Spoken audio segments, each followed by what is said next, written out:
Hi, my name is Vineet and I'm going to show you how creating sub-VIs works in LabVIEW. A sub-VI is a good way to simplify your block diagram as well as make code more modular so that you can easily reuse it in other applications. And if we look over to the LabVIEW program that I've got here, it's just a simple program that converts from degrees Fahrenheit to degrees Celsius. As I move the value here on the slider, I can see the corresponding degrees Celsius value appear in the thermometer. And if we look at the block diagram, this particular section of code here is a great example of something that I might want to turn into a sub-VI. I can select the section of code that I'm interested in and go up to the Edit menu and select Create Sub-VI here. And you can see instead of having several mathematical operations, suddenly I've now got a single icon with one input and one output that has wrapped up the code that I originally had. If I double click on it, I can open it up and even look and see what its block diagram looks like. And you can see it's the same code that I had selected. And really, you can see that it's just like any other VI. It's just a VI that's called within another VI. And it still has a front panel, it still has a block diagram. Now, one good thing about using sub-VIs is the ability to modify them and add additional functionality. So let's say in this example, we want to add some code in order to make that conversion optional for the user. So let's say we want to add an enable and disable toggle switch. And that way, when this function's called, you can actually choose to convert it or not convert it and just pass the Fahrenheit value directly through.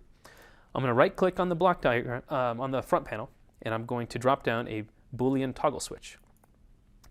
I can see the corresponding switch appear on the block diagram here.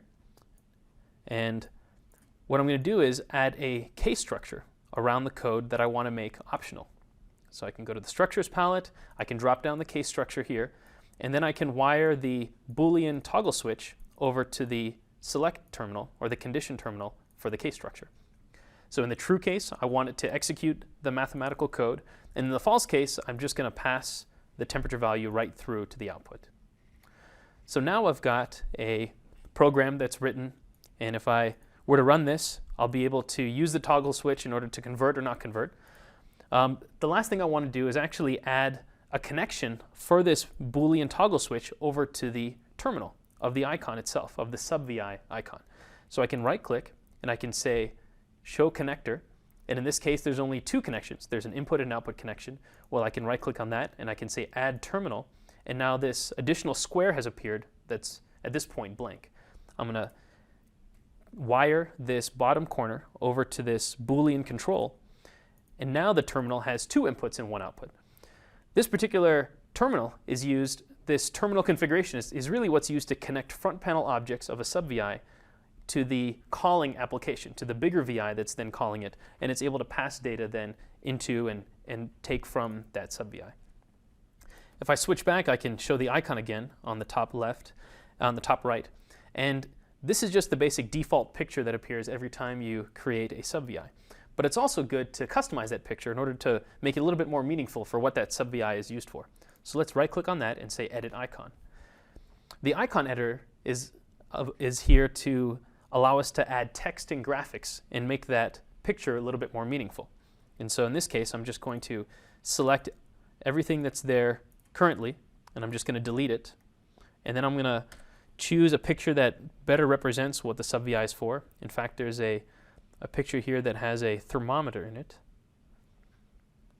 And I can scroll down. There it is. I can drop this in. And now I've got a picture of a thermometer with a degree Celsius here, and this will work great for my function. I'm going to hit OK, and you can see the updated picture now displays. And if I go to my original application, you can see the updated pictures there as well.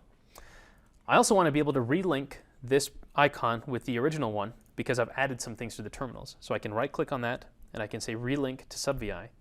And now instead of just one input, it actually has two inputs. The Boolean input has now appeared on the larger calling application. I'm going to right click and create a control for that, and suddenly you can see this Boolean toggle switch has appeared on the front panel, and that's what's going to allow me to enable or disable the temperature conversion. Let's go ahead and run this VI, and by default the Boolean switch is off, which means the conversion is false, and I'm just passing that value directly through the sub-VI. So as I move the toggle switch, I see the same value appearing on both the slider and the thermometer.